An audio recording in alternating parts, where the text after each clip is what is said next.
Last week ஒரே வாரத்துல 2 patients ஒரு ரேரான டெட்லியான ஆஃபன் மிஸ்டு டயக்னோசிஸோட என்கிட்ட வந்தாங்க.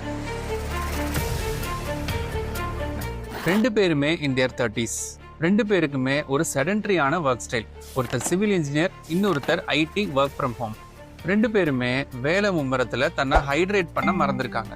ஒருத்தர் டெய்லி நல்லா ஜாக் பண்றவரு, சார் என்னால இந்த 4 நாளா சரியா ஜாக் பண்ண முடியல, வாக்கிங் மட்டும் தான் போக முடியுது, ரொம்ப மூச்சு வாங்குதுன்னு சொல்றாரு. இன்னொருத்தர் இந்த 4 நாளா என்னால கொஞ்ச தூரம் நடந்தா கூட ரொம்ப மூச்சு வாங்குதுன்னு வந்தாரு.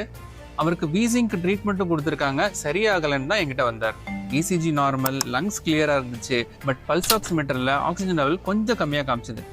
99-100க்கு பதிலா 96 காமிச்சது. ஒரு பிளட் டெஸ்ட் பண்ணோம், அது ஹைலி எலிவேட்டட். அப்புறம் ஸ்கேன் பண்ணி பார்த்ததுல தான் ஒரு ஷாக்கிங்கான ஃபைண்டிங் பார்த்தோம். 2 பேருக்குமே லங்ஸ்ல இருக்க ரத்த குழாய்கள்ல ரத்தம் உறைஞ்சிருந்தது, pulmonary embolism. But fortunately injections போட்டதுலேயே அந்த கிளாட்லாம் கரைஞ்சிருச்சு. 2 பேருமே இப்போ நல்லா இருக்காங்க. பட் இதை மிஸ் பண்ணோம்னா என்ன வேணா நடக்கலாம். 2 விஷயம், இந்த பல்மனரி எம்பாலிசம் இப்போ கொஞ்சம் காமனா வர ஆரம்பிச்சிருச்சு போஸ்ட் கோவிட். மக்களோட லைஃப் ஸ்டைல் ஒரு காரணமா இருக்கலாம். ஸோ அப்பப்போ கொஞ்சம் காலுக்கு மூவ்மெண்ட் கொடுங்க. உட்காந்துருக்கும் போது காஃப் மசில்ல ஃபிளெக்ஷன் எக்ஸ்டென்ஷன் ட்ரை பண்ணுங்க. செகண்ட், இது ஒரு ஆஃபன் மிஸ்டு டயக்னோசிஸ். மூச்சு வாங்குறதுக்கு பல காரணங்கள் இருக்கு. கேர்ஃபுல்லா இதை சஸ்பெக்ட் பண்ணி இதுக்கான டெஸ்ட் பார்த்தா மட்டும்தான் இதை கண்டுபிடிக்க முடியும். டாக்டரோட எக்ஸ்பீரியன்ஸ் இந்த இடத்துல ரொம்ப முக்கியம். இதை செடன்டரி லைஃப் ஸ்டைல இருக்க உங்க ஃப்ரெண்ட்ஸ்க்கு ஷேர்